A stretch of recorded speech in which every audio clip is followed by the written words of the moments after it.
Keanu Reeves was standing in first class, yet I realized something profound. The need to prove ourselves to others often stems from something deeper, a hidden insecurity, an internal struggle. Victor furrowed his brow, uncertain if this was meant to provoke or spark a genuine conversation. Insecurity? An inner struggle, he repeated with a laugh.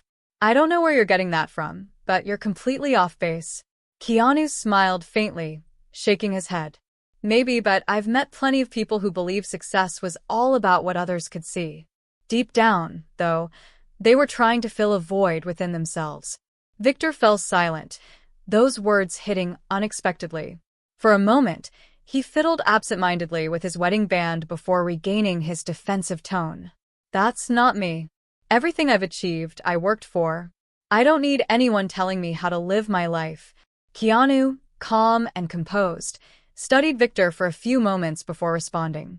I'm not saying you didn't work hard, but sometimes we're so focused on showing off what we've accomplished that we forget to ask ourselves an important question. Who are we without all this? Victor's lips tightened, visibly uncomfortable. The question seemed to linger in his thoughts, but he wasn't ready to admit how deeply it resonated. Who are we? He scoffed with a cynical laugh. We're what we build. Without it, we're nothing. Keanu's expression grew more serious as he met Victor's gaze. I disagree. I believe we're defined by what we do for others, not by what we accumulate.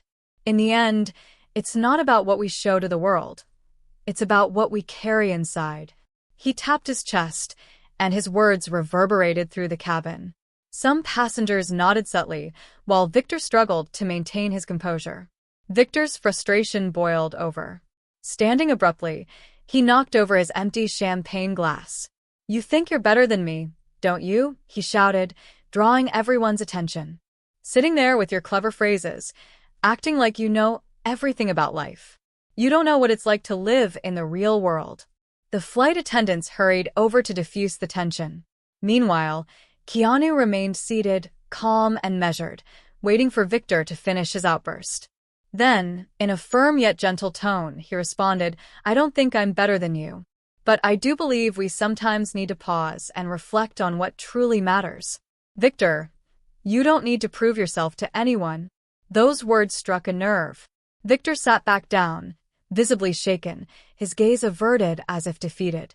Keanu's voice lingered in the air, and Victor found himself more exposed and vulnerable than he had ever felt before.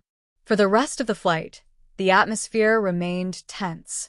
Victor sat in silence, avoiding eye contact with Keanu, yet it was clear he was deeply unsettled. Keanu, in contrast, appeared unbothered, calmly reading a book as though nothing had occurred. Later, a flight attendant approached Keanu with a warm smile. Her voice captured the attention of everyone in the cabin. Mr. Reeves, the captain asked me to let you know that your connection in Tokyo is confirmed. He also sent his regards. The name Reeves echoed through first class. Passengers who had been quietly observing suddenly looked up with widened eyes.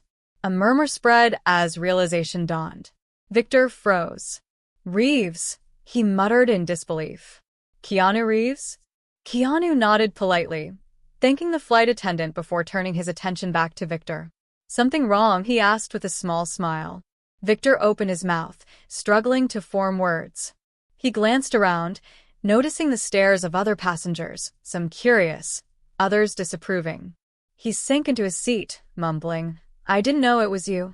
I didn't realize. Keanu's tone remained calm but firm. I didn't think it was necessary to announce it.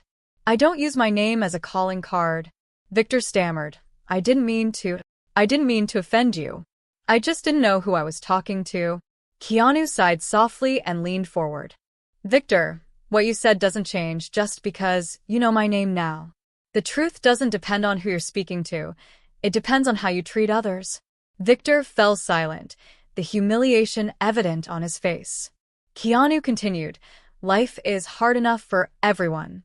The last thing we need is to tear others down to feel big ourselves. Victor nodded slightly, unable to argue. For the first time, he seemed to reflect genuinely. As the plane prepared for landing, Victor finally mustered the courage to speak. I need to apologize. he said quietly. Not because of who you are, but because I was arrogant. I acted like a fool. Keanu met his gaze, his voice gentle but impactful. I appreciate the apology, but more than that, I hope you learn from this.